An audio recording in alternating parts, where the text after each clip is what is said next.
გამარჯობა თავდაპირველად იმაზე თუ ვინ ვარ და რატომ ვარ აქ. მე ვარ კობალი კლიკაძე, ჟურნალისტი. ჩემი პროფესიული გამოცდილება 35 წელიწადს იცვლის, ბოლო 25 წელი ვიმუშავე რადიო თავისუფლებაში, რადიო თავისუფალ ევროპა რადიო თავისუფლებაში. აქედან 9 წელი თბილისის ბიუროში და 15 წელი პრაღის სათავო ოფისში.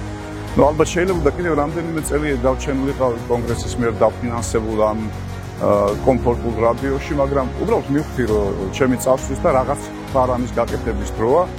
ეს ფარამ კი აი აქ ამ შემთხვევაში არის ვიდეო ტრენინგების კურსი, გამოცდილების გაზიარება ჟურნალისტებისათვის, მომავალი ჟურნალისტებისათვის, რომელსაც აინტერესებთ ომებისა და კონფლიქტების გაშუქება.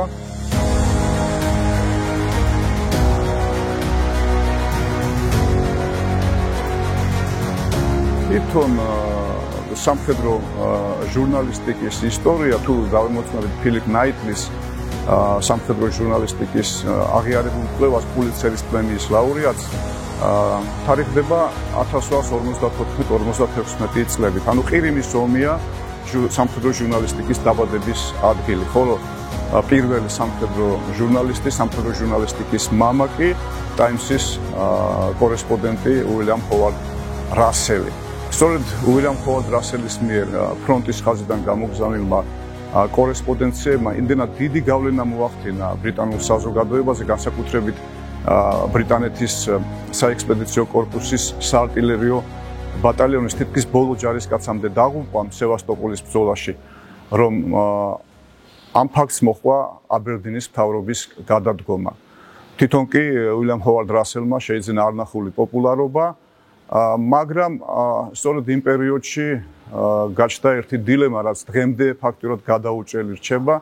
ეს გახლავთ ის, რომ სამხედროებს, გენერლებს, იმ ადამიანებს, ვინც ომებს და კონფლიქტებს იწყებენ, სურთ რომ რაც შეიძლება სწრაფად დაასრულონ ომი გამარჯვებით და განსაკუთრებით მის აქტიურ ფაზაში მიაჩნიათ, რომ ჟურნალისტები არ არიან მათი თანამგზავრები. სხვასო თავი დავანებოთ, ასე ფიქრობდა უინსტონ ჩერჩილი, წარსულში ცნობილი ჟურნალისტი, შემდგომში კი ბრიტანეთის პრემიერ-მინისტრი. მას ეკუთვნის ფრაზა, რომ მოქმედ სამხედრო გემზე ჟურნალისტების ადგილი არ არის. მათგან საპირისპიროდ, სამხედროთაგან საპირისპიროდ ჟურნალისტები კი ფიქრობენ, რომ სწორედ მოქმედებაში უნდა ანახონ სამხედროები. ის ადამიანები, რომელთა დაფინანსებაზეც გადასახადის გადამხდელი ძალიან დიდ ფულს იხდის და რომლებიც წყვეტენ კონკრეტული საბრძოლო მოქმედების ბედს. ანუ ჟურნალისტები არიან ერთგვარად ისტორიის შავი პირის შემქმნელები. და სადღაც 33 წლის წინ მეც მსურდა, რომ ყოფილიყავი აი ამ ისტორიის მომსწრე მონაწილე, როდესაც იმხანად გაზეთ საქართველოს კორესპონდენტმა გადავწყვიტე წავსულიყავი ქართულ-აფხაზურ კონფლიქტში 92-93 წლებია ეს. მაგრამ პირველი მცდელობა დამთავრდა აბსოლუტურად წარუმატებლად, რადგან სახმელეთო გზა აფხაზეთისკენ სხვადასხვა ბანკფორმირებების მიერ იყო, ასე ვთქვათ, კონტროლზე აყვანილი, საჰაერო ტრანსპორტი ემსახურებოდა ფრონტის ინტერესებს და გარდა ამისა კიდევ მოხდა ის, რომ აგვისტოში 14 აგვისტოს სპონტანურად დაწყებული ომი სადღაც ორ კვირაში დასრულდა სამშვიდობო შეთანხმებით მოსკოვის შუამავლობით, რომელიც დაირღვა ეს შეთანხმება და 2 ოქტომბერს უკვე აფხაზებმა კონფედერატების და რუსი სამხედროების დახმარებით დაიწყეს ფართომასშტაბიანი შეტევა და უბრძოლულად დაიკავეს მცირე წინააღმდეგობის გარეშე ქალაქი გაგრა. ამის შემდეგ უკვე ფრონტის ხაზმა სოხუმში გადმოინაცვლა, მდინარე გუმისთის გასწვრივ და შეიქმნა გარკვეული რაღაც პაუზა ფრონტზე და მოკლედ მე ჩემი მიუნება ცოტა ხნით გადავდე და სად 92 წელს მოვახერხე სოხუმში ჩასვლა, ისიც ჩემი ნაცნობი გვარდიელის წყალობით, რომელმაც მირჩია იქ წასვლა, დამეხმარა ამაში და თან საგზალიც გამატანა ერთი ბოთლი ჭაჭა და მითხრა, რომ გამოგადგებაო ეს ჭაჭის ბოთლი, მართლაც გამომადგა და საერთოდ ჭაჭას და სიგარეტიც იმის და მიუხედავად ამას მოიხმართ თუ არა, ფრონტზე ძალიან კარგია ურთიერთობის დასამყარებლად სამხედროებთან.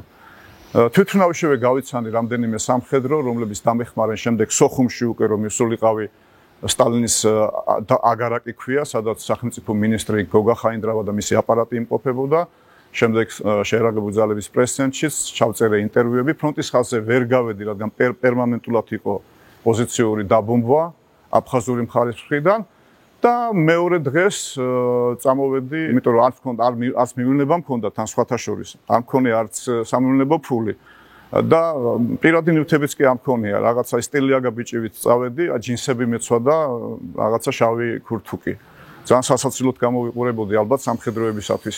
და ჩემი აი ესეთი მოულოდნე თუ სპონტანური მივლინების ვრცელი ანგარიში ორ გვერდზე დაიბეჭდა გაზეთ საქართველოში, მაგრამ დღევანდელი გადასახედიდან ეს მეტწილად იყო პროპაგანდისტული, უფრო ზუსტად ისეთი, რაც ესიამოვნებოდათ სამხედროებს, მაშინ ლაპარაკი იყო თავდადებაზე, იმ კარგ კოორდინაციაზე, რაც სოხუმში მოქმედი სხვადასხვა სახელმწიფო სტრუქტურებს შორის არსებობდა, თუ როგორი თავდადებულები არიან ჯარისკაცები, რა მაღალია მათი мотиваცია და წუხილი იმაზეც, რომ ზურგში მყოფი ქართული საზოგადოების ნაწილი სათნადოდ ვერ აფასებს აი ამ მათ თავდადებას. სამწუხაროდ, მაგალითად, სტატიაში ვერ მოხდა ისეთი კარგი მომენტი, რომელიც სოხუმში გამომგზავრების დღეს მოხდა აეროპორტში, როდესაც ფაქტურად არც ერთი საფრენი აპარატი არ იყო და უცებ დავინახეთ სამხედრო შვეულმფრენი, რომელიც აფრენას აპირებდა. კასპის ეროვნული გვარდიის კასპის ბატალიონთან ერთად ვიყავი ამ დროს რაღაცნაირად მიმაგრებულივით. გავქანდი იმათთან ერთად და აღმოჩნდა, რომ მანდარინებით სავსე ტომრები მიდის ვიღაც მაღალჩინოსნისთვის თბილისში. გვარდიელებმა ჩამოყარეს ტომრები, რა თქმა უნდა, მათი ადგილი ჩვენ დავიკავეთ და აი ასეთნაირად ჩამოვფრინდი თბილისში, მაგრამ კასპის ბატალიონის მეთაურმა ტარიელ შარიფაშვილმა მითხრა, რომ არ შემეტანა ეს ამბავი ჩემს აი ამ რეპორტაჟში, რადგან მტრები ისედაც ბევრი გვყავს და მტრებს გამიჩენს და მეტი არაფერიო. ტარიელ შარიფაშვილი შემდეგ იყო კასპის გამგებელი და სოხუმის დაცემის ბოლო დღეებში გამგებელი კაცი იბრძოდა და იქ დაიღუპა. მოკლედ ეს ის პერიოდია, რომ შევაჯამოთ პირველი ჩვენი ტრენინგი, როდესაც ცოტა რამ თუ იწერება დადებითი სამხედროებზე და ჩანასახში მყოფ ქართულ ჯარზე. ამას განაპირობებდა ის გარემოება, რომ პრეზიდენტ ზვიად გამსახურდიას დამხობის შემდეგ შეიარაღებული ადამიანის მიმართ გაჩნდა ანტაგონიზმი საზოგადოებაში. თქვენ იცით, რომ ეროვნული გვარდიის გაყოფა იყო მიზეზი ზვიად გამსახურდიას, ერთ-ერთი მიზეზი ზვიად გამსახურდიას ხელისუფლების დამხობისა. ამიტომ რაიმე პოზიტიური თუ გამოჩნდებოდა პრესაში, ეს უმალ აღმოჩნდებოდა სამხედრო ხელმძღვანელობის რადარზე და ჩემი აზრით ეს იყო მიზეზი იმისა, რომ გია ყარყანაშვილმა, გენერალმა ყარყარაშვილმა ჯერ ეროვნული გვარდიის სარდალი როცა გახდა და მერე უკვე თავდაცვის მინისტრი სამხედრო უწყების პრეზიდენტში მიმიწვია. მეც ბევრი ვიფიქრეთ, რომ ცოტა დავთანხმდი ამ შემოთავაზებას, όμως ერთი დათქმით, რომ ომი თუ დასრულდებოდა, ჩემი სამხედრო ჟურნალისტობას დასრულდებოდა და დაუბრუნდებოდი ჟურნალისტიკას, მაგრამ კაცი მჭობდა ღმერთი იცინოდაო, ისე გამოვიდა სამხედრო პრეზიდენტს და სამხედრო სამსახურს თითქმის 8 წელიწადი შევრჩი.